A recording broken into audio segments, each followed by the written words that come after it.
if I have a passion, then I can find the opportunities, and I will look into that. I will get that opportunity.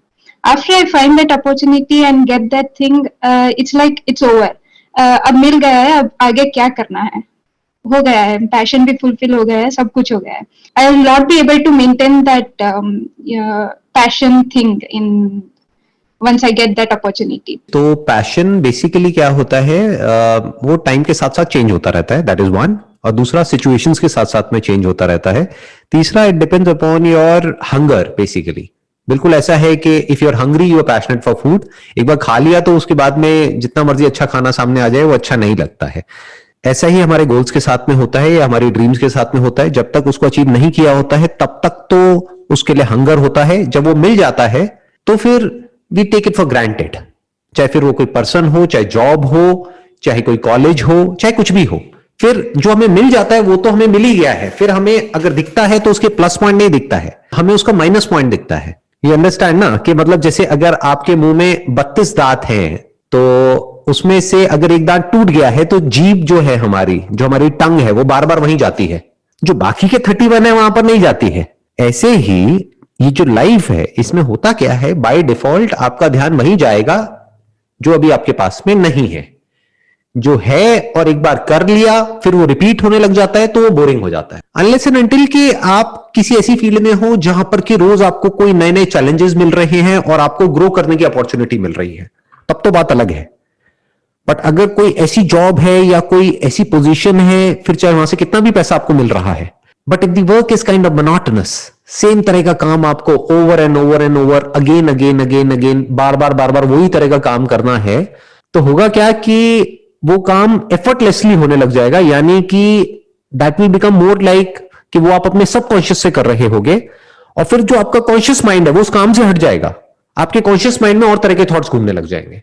तो ideally काम कोई ऐसा होना चाहिए जहां पे आपका conscious mind as well as subconscious दोनों इन्वॉल्व हो जाए. यानी कुछ ऐसा होना चाहिए जहां पे रोज नए नए चैलेंजेस हो. You know how to drive a car? Yes sir, I know. तो जब नया नया सीखा होगा गाड़ी चलाना, तो उस समय आपको अपनी पूरी अटेंशन उसी पर रखनी होती थी. एक सेकंड के लिए भी आप अपनी अटेंशन को हटा नहीं सकते. और मजा भी आता है गाड़ी चलाना सीखने में.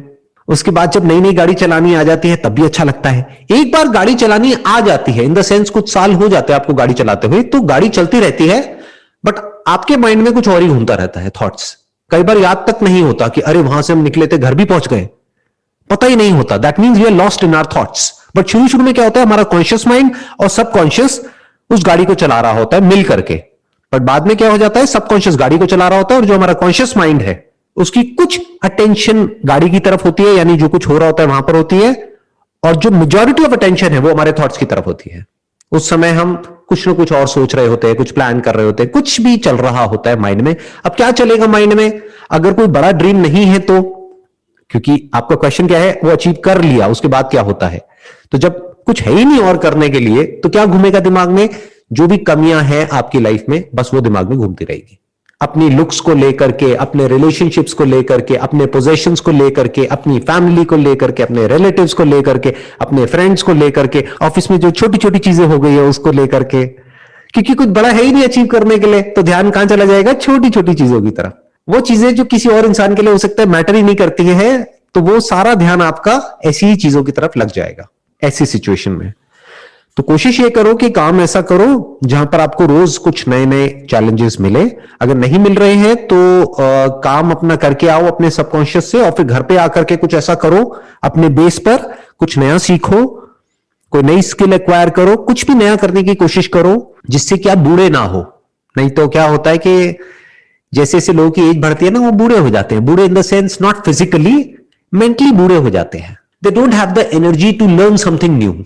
उनको कोई नया डिवाइस दे दो तो डर जाते हैं एकदम से, कहते ये क्या है, मुझे समझ नहीं आ रहा, मुझे समझ नहीं आ रहा. अरे तो समझ लो, उसमें समझना क्या है. तो जबकि देखा जाए तो एक बड़े का माइंड ऐसा होना चाहिए कि वो आसानी से चीजों को समझ पाए, लेकिन बहुत केसेस में उल्टा होता है. बड़े होते हैं एज में तो उनका दिमाग ऐसा हो जाता है, कुछ भी उनको नया दे दो तो उनको समझ ही नहीं आता क्या करें. बच्चे को दे दो वो 1 मिनट में समझ जाएगा. कोई नया डिवाइस किसी छोटे बच्चे को दे दो, वो 5 मिनट में सब कुछ करके दिखा देगा. तो कोशिश करो जैसे जैसे एज बढ़े एक बच्चे की तरह रहो अंदर से, यानी नया सीखने के लिए तैयार रहो. क्या दिक्कत है.